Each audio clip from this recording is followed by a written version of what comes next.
Shasta County Superintendent of Schools. Good evening, ladies and gentlemen.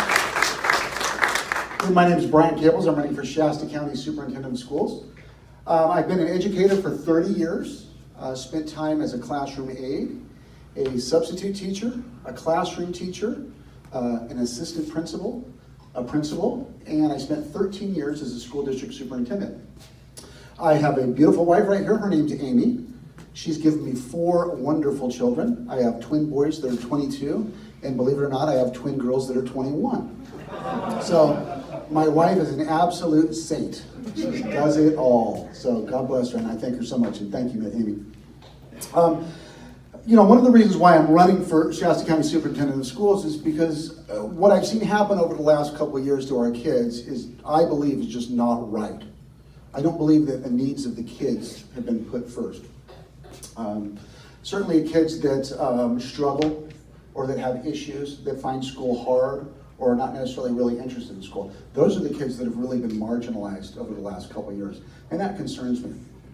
One of the reasons that I got into education in the first place 30 plus years ago was that there was a gentleman, I was probably about 10 years old, and there was a gentleman that came into my life, and he taught me, well, first I should back up a little bit. A year before I met this gentleman, my father had passed away. When I was 9, my father passed away, which was horrible. It was just all of a sudden.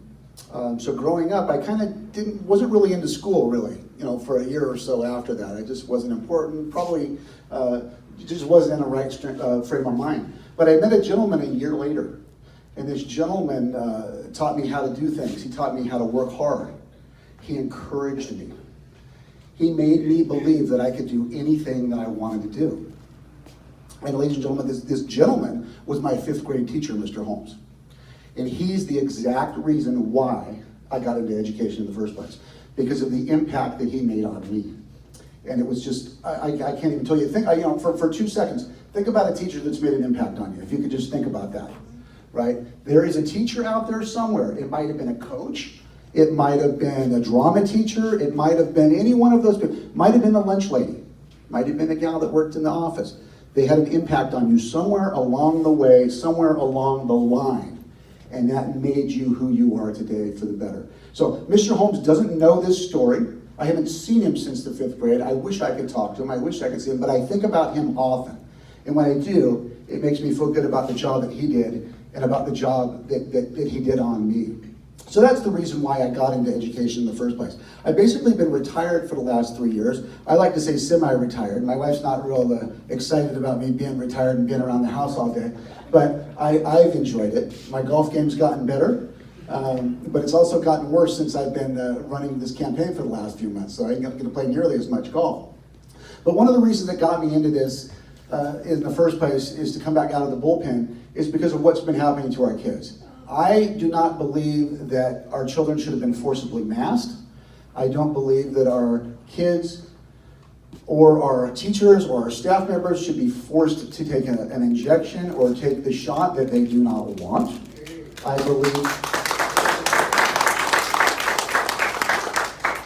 believe that you should be able to make your own decisions about your own health. And I don't know how else to say it about any way other than that. If you don't get to make those decisions, then you're not a free person, right? We're not free if we don't get to make medical choices. And I'll tell you what, I'm a free man, and I plan on staying a free man, and I plan on dying a free man, right? So people ask me, well, what are you going to do, right? What are you going to do? Right? I'll ask John, well, John, what are you going to do when you get into office, right? And we'll talk to people, and people will say, well, Bryan, what are you going to do? Well, the first thing that I tell them is I'll tell them what I'm not going to do. Right? I'm not going to make your kids wear a mask. I'm not going to force people to do things that they don't want to. You were lucky here because you have Happy Valley Union School District, and they stood up to the state, they stood up to the County Office of Education, and they said, we're going to do what's best for our kids. We don't care. Come get us. Come do whatever you want. Nothing happened, right? Which we all do. What are they going to do? I always laugh and tell people, well, what are they going to come do? Poke me with a stick? Right? I mean, what are they going to do? So you saw what happens when you don't follow, I would say, illegal mandates, right? Things that we don't have to do.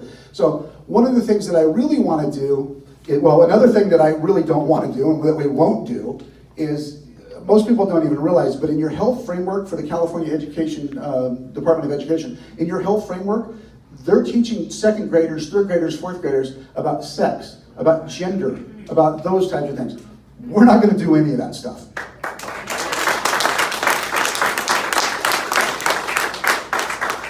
Although I can't control what each individual district does, I can control the schools and the pupils and the staff members that work under the County Office of Education. I can guarantee you we won't do that. But if we have school districts out in this county that are doing it, I will be very loud and I will be very vocal, and I will let the community members know that they're doing those types of things. And I will let the board members know that I will do that.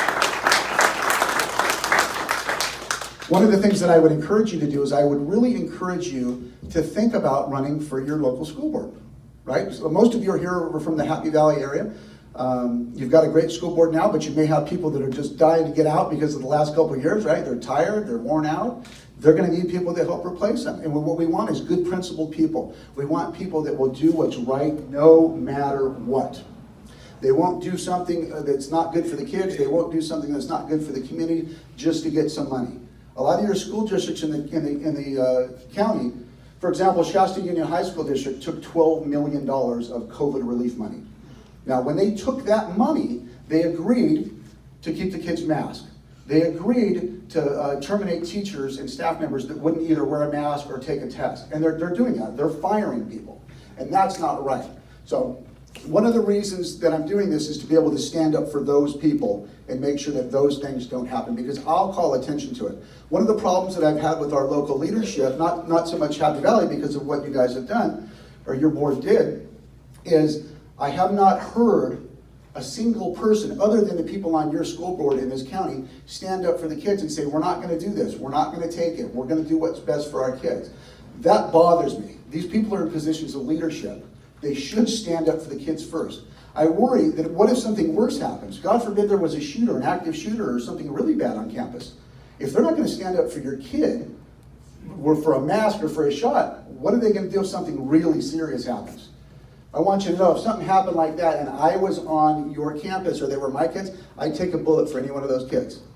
Right? I'm going to protect your children no matter what the threat. So it bothers me that people have not stood up and done what's right for these kids.